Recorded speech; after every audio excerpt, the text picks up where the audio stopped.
Pogosto poslušamo, kako je blagi hibrid zgolj marketinško orodje, ki omogoča prodajo bencinskih avtomobilov s premajhno baterijo tistim kupcem, ki bi si želeli delno voziti na elektriko. No, ampak ni čisto vedno tako, sploh ne v primeru Peugeotjevega blagega hibrida. V njegovo prid namreč govori vse več dejavnikov. Ker gre za razmeroma zmogljivega blagega hibrida, lahko ta predstavlja zelo dober kompromis. Je namreč bolj varčen od turbobencinskega motorja, pravzaprav je tako varčen kot kakšen turbodizelski motor, od obeh pa je bolj emisijsko učinkovit. Predvsem pa je Peugeotjev blagi hibrid prvak v kultiviranosti. Pa primerjajmo model Peugeot 308 z blago hibridnim in s klasičnim dizelskim pogonom. Poglejmo, kje se razlike najbolj opazijo.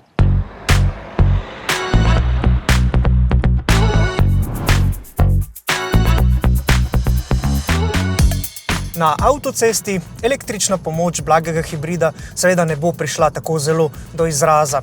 Elektromotor sicer doda nekaj značilnega instantnega navora, takrat ko zelo odločno in močno pritisnemo na stopalko za plin, ampak ko govorimo o dolgih avtocestnih celo več 100-kilometrskih relacijah, dizel ostaja kralj. No, če primerjamo naše meritve pri mešanih ciklih, pa oba avtomobila dosežeta dokaj podoben rezultat. Oba porabita dobrih 5 litrov goriva na 100 prevoženih kilometrov. S svojimi prednostmi se blagi hibrid seveda izkaže na regionalki, kjer se pri zmerni vožnji bencinski motor lahko izklaplja in tako pridemo do tistega značilnega jadranja. No, sploh pa je blagi hibrid idealen za mestno vožnjo. Pri mestni vožnji elektromotor razbremeni Peugeotjev 1,2-litrski turbo trivaljnik, predvsem v tistih delih vožnje, ki jih motorji z notranjim izgorevanjem najbolj sovražijo. To predvsem velja za počasna speljevanja, manevriranje, parkiranje, verjetno veste, o čem govorim. To so tisti momenti, v katerih dizelskemu pogonu precej naraste poraba goriva. Če te neugodne dele mestne vožnje prevalimo na elektromotor, lahko pridemo do kar precej velikih prihrankov.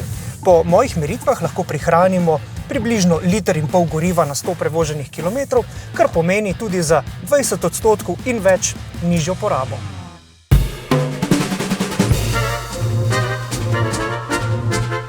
Obljubil sem vam tudi, da je blagi hibrid prvak v kultiviranosti. No, to pa je predvsem zasluga njegovega menjalnika e-DCT. Pri manevriranju, kar se še posebej odrazi na parkiriščih ali pa pri kakšnih počasnih speljevanjih, je precej manj cukanja in kakšnega zatikanja, kot pa je to na primer pri kombinaciji turbodizelskega motorja in dvosklopčnega menjalnika.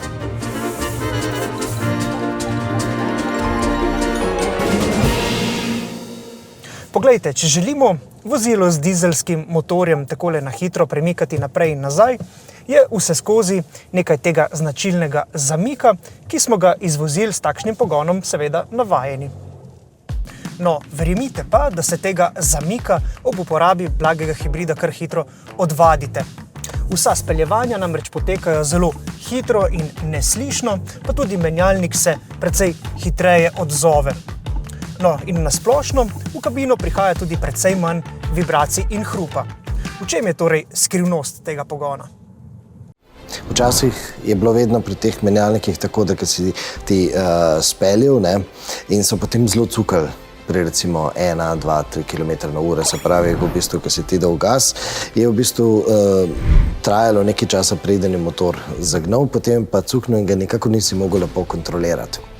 Ja. Zdaj, tukaj dejansko vso to počasno vožnjo naredi elektromotor. Ja, točno to. Kaj se takrat dogaja? Ja, to je bistvena razlika. Morate vedeti tako, da ko vi imate menjalnik pa motor z notranjim izgorevanjem, mora motor doseči nek nivo, da ima nek navor, ko spremenite smer ali kakorkoli. Pri elektromotorju... Kaj to pomeni nivo? Toliko in toliko vrtljajev? Toliko in toliko vrtljajev, da imamo toliko in toliko newton-metrov, da lahko sploh avto premika, drugače bi tak motor ugasnil. Se pravi, govorijo ponovati 1200, 1100? Recimo, tam nekje. Ampak tule imamo pa zgodbo drugačno, ker to opravljamo z elektromotorjem. Ta elektromotor ima pa navor praktično maksimalen pri tako rekoč nič obratih ne? In to je tista draž, ki nam pomaga, ker nam v bistvu dela to zadevo tako gladko, kot ste sam videl, ko ste ga uporabljali.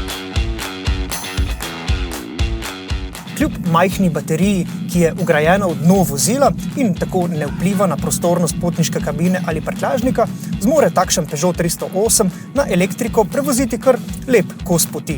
V mestu boste lahko tako na elektriko prevozili tudi 50% počasne vožnje.